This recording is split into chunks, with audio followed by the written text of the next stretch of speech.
السلام علیکم ورحمۃ اللہ وبرکاتہ۔ الحمد للہ رب العالمین الرحمن الرحیم مالک یوم الدین والصلاة والسلام علی نبینا محمد وعلی آلہ وصحبہ اجمعین واشہد ان لا الہ الا اللہ وحدہ لا شریک لہ واشہد ان محمدا عبدہ ورسولہ اما بعد۔ قال اللہ سبحانہ وتعالی فی کلامہ المجید یا ایھا الذین آمنوا لا ترفعوا اصواتکم فوق صوت النبی ولا تجہروا لہ بالقول کجہر بعضکم لبعض ان تحبط اعمالکم وانتم لا تشعرون۔ وقال النبی صلی اللہ علیہ وسلم لا تطرونی کما اطرت النصارى عیسی ابن مریم انما انا عبد فقولوا عبد اللہ ورسولہ، اخرجہ البخاری۔ حاضرین کرام اور معزز خواتین، اللہ رب العالمین نے انسانوں کی رشد و ہدایت اور انہیں دنیا اور آخرت کی کامیابی کے لیے محمد عربی صلی اللہ علیہ وسلم کو مبعوث کیا۔ آپ صلی اللہ علیہ وسلم نے انتھک جد و جہد، محنت اور کوشش کی، دین کے راستے میں صعوبتیں، تکلیفیں، پریشانیاں برداشت کیں۔ کبھی آپ صلی اللہ علیہ وسلم کے اوپر اونٹنی کی اوجھری کا حصہ رکھا گیا، کبھی آپ کے گلے میں پھندا ڈالا گیا، کبھی آپ صلی اللہ علیہ وسلم کے اوپر کوڑا کرکٹ ڈالا گیا، کبھی آپ صلی اللہ علیہ وسلم کو زد و کوب کیا گیا، کبھی آپ کو تباً لٹ یعنی تیری بربادی ہو، اس طرح کی باتیں کہی گئیں۔ یعنی ذہنی اعتبار سے یا جسمانی اعتبار سے ہر دو طرح سے آپ صلی اللہ علیہ وسلم کو تکلیفوں سے دوچار ہونا پڑا، اور محض یہ تکلیفیں آپ اس وجہ سے برداشت کرتے تھے کیونکہ آپ صلی اللہ علیہ وسلم کا جو مشن تھا، آپ اپنے مشن میں لگے ہوئے تھے، اور وہ مشن یہی تھا کہ وہ دین جو اللہ رب العالمین نے آپ صلی اللہ علیہ وسلم پر نازل کیا تھا، وہ دین لوگوں تک پہنچا دیں اور لوگ اس دین کے پیروکار اور اس کے متبع بن جائیں، تاکہ انہیں دنیاوی اور اخروی دونوں طرح سے کامیابی قدم چومے ان کی۔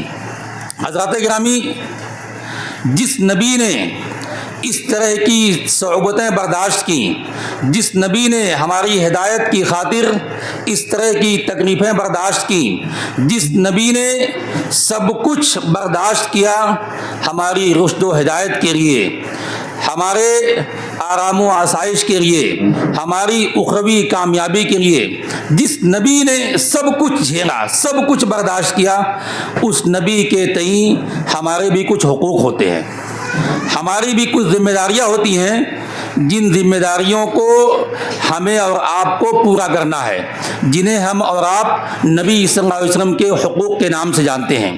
میرے بھائیوں، امت پر، انسانوں پر، تمام انسانوں پر عموماً اور اس امت محمدیہ پر خصوصاً نبی صلی اللہ علیہ وسلم کے بہت سارے حقوق ہیں۔ انہی حقوق کے تعلق سے میں آپ حضرات کے سامنے آج کچھ گفتگو کرنا چاہتا ہوں۔ سب سے پہلا حق یہ ہے کہ آپ صلی اللہ علیہ وسلم کو اللہ رب العالمین کا بندہ مانا جائے، یہ سب سے پہلا حق۔ ہم اور آپ کلمہ شہادت پڑھتے ہیں جو کئی حدیثوں میں موجود ہے۔ نبی صلی اللہ علیہ وسلم نے معاذ ابن جبل رضی اللہ تعالیٰ عنہ کو جب یمن کی طرف بھیجا تھا تو ان کو پہلے نصیحت کی تھی کہ جب یمن جانا تو اہل کتاب ہیں، وہاں تم سب سے پہلے اللہ رب العالمین کی وحدانیت اور میری رسالت کی طرف بلانا، اور کہا تھا کہ تم انہیں بلانا جو ہم اور آپ کلمہ شہادت پڑھتے ہیں، اشہد ان لا الہ الا اللہ و اشہد ان محمدن